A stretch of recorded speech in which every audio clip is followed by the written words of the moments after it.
What is going on, NBA fanatics? This is your friendly neighborhood Memphis Grizzlies homer, Memphis X, and I talk hoops. Today, I am talking about the glorious win the Grizzlies had last night against the Oklahoma City Thunder. But first, every hero needs their theme music.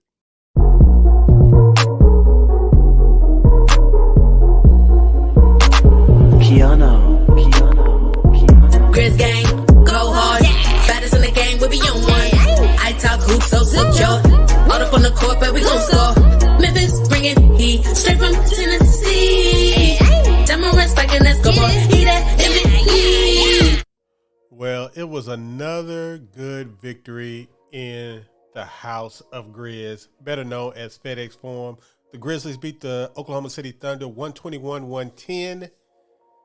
In a game that really was not ever in doubt. The Grizzlies did never really pull away from the Thunder, but the Thunder never really did take the lead either, I don't believe, in this game. It was a good game. I did a whole video about Ja Morant versus Shai Gilgeous-Alexander, and this matchup never really materialized. Neither one of the guys hit 20 points in this game. Two guys averaging almost 30 a game. Ja Morant missed a lot of shots, 5 of 20 from the field, 9 of 10 from the free throw line, 11 assists, 7 rebounds, 19 points. Shai Gilgeous-Alexander also missed a lot of shots, 6 of 18 from the field, 2 of 4 from the three-point line, 6 rebounds, 6 assists, 15 points. Now, we're going to have to talk about this Canada on Canada crime that did occur. Dylan Brooks put the clamps on Shai Gilgeous-Alexander. And this is a reason why I always pump the brakes on guys on teams that are not supposed to be good. The Oklahoma City Thunder team was considered supposed to be a tanking team this year, especially after Chet Holmgren got hurt. Most people went into the season thinking of them as a tanking team. So most teams in a long 82-game season do not take their preparation against the Oklahoma City Thunder seriously. And this is found out with defensive matchups and all things like that. Like when the Grizzlies played Ja's rookie season and early in Ja's second season, you would notice that most teams would guard Ja Morant with their point guard and just match up on him evenly. When Ja started to break out, all that went to the wayside. Teams started putting their best defensive player on Ja, not only their best defensive player, but bigger defensive players on Ja, trying to stop him and slow him down. Now, of course, it hasn't worked, but there was an adjustment period for Ja Morant in going against those defenses, going against defensive schemes that are specifically set up to stop his strengths and stop his strengths and emphasize making him do things that he's weaker at, like taking jump shots. And this was an adjustment period. Shai Gilgeous-Alexander is not going through this yet because no team takes the Thunder seriously.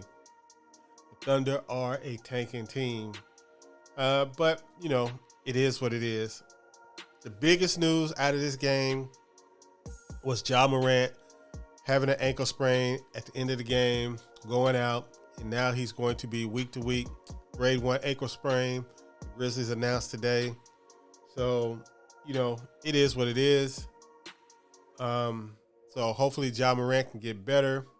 Desmond Bane's going to be out another 2 weeks. Zaire Williams is going to be out another 2 weeks. So we're about to have a long 2-week stretch. And the Grizzlies just announced that Jaren Jackson will be sitting out for injury maintenance Sunday against the Nets. Speaking of the Black Panther, Friday was Black Panther night. And, of course, I did get my socks. It was a wonderful thing. I got my socks. I'm trying to get most of the giveaways this year. I told you guys that. I got my socks, and Jaren Jackson did not disappoint in this game. 25 points, 12 rebounds, 3 blocks, 2 steals, three three-pointers in 25 minutes of action. It was a great game from him. John Konchar also had a good game. But the thing we want to focus on is Jaren Jackson is the way he played.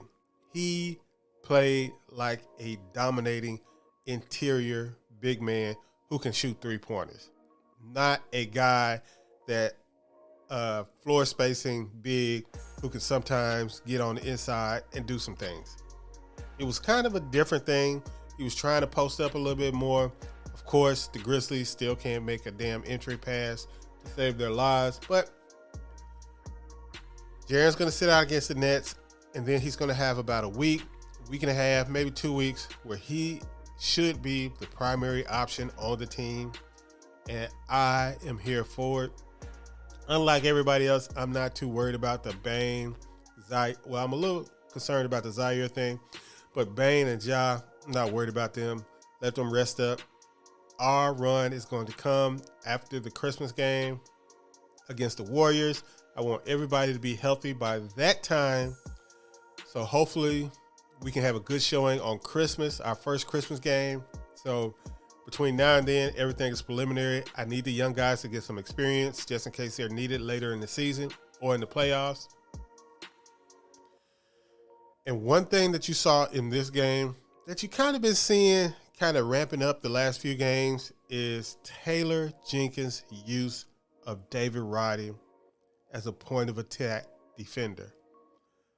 Now, this is a curious thing, as you can see with my post where I said that Coach Jenkins is a madman for doing this.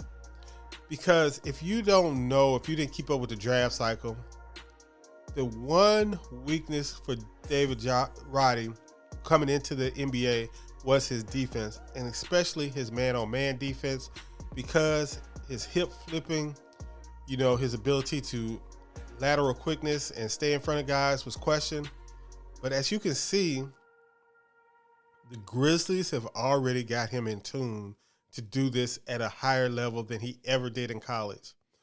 And to be able to stay in front of Shai Gilgeous-Alexander, one of the premier one-on-one players in the NBA, probably the top isolation scorer in the NBA right now, was very eye-opening. And the reason why I say this is because something I've been saying on this YouTube channel for about a year, maybe even more, is the Grizzlies need somebody with physical strength that they can use in the playoffs against wings, big wings, guys like Kawhi, Paul George, Luka, LeBron, Andrew Wiggins. These big physical wings, the Grizzlies need one more than just Dylan Brooks. And it's kind of eye-opening that they got Roddy earmarked for this role because they're using him the same way they used Zaire Williams as a chase guy to run through screens last year early in the season when he had no clue what he was doing, when he was making a lot of mistakes on defense, but they still had him tasked with running through screens, picking up guys like Steph Curry early in the season as a rookie. So when Coach Taylor Jenkins puts David Roddy on Shai Gilgeous-Alexander at the point of attack, it is not an accident. This is a series of development for these guys, and it is one of the great subplots of the season about how they are developing these guys, and I like it. I like little things like this. And with Bane out, Ja out, you're going to get to see the young guys a little bit more. Kennedy Chandler should be getting a little bit more tick, and I like that because he's a confident player, and he's been pretty decent for a rookie point guard in a backup role so far. So I look for him to excel in that position and get better as he gets more comfortable in this role with Ja Morant out. It's going to be a nice long 2 weeks because the two of the most exciting players on the Grizzlies, Desmond Bane and Ja Morant, are out. So the entertainment value of the team is going to be down a little bit.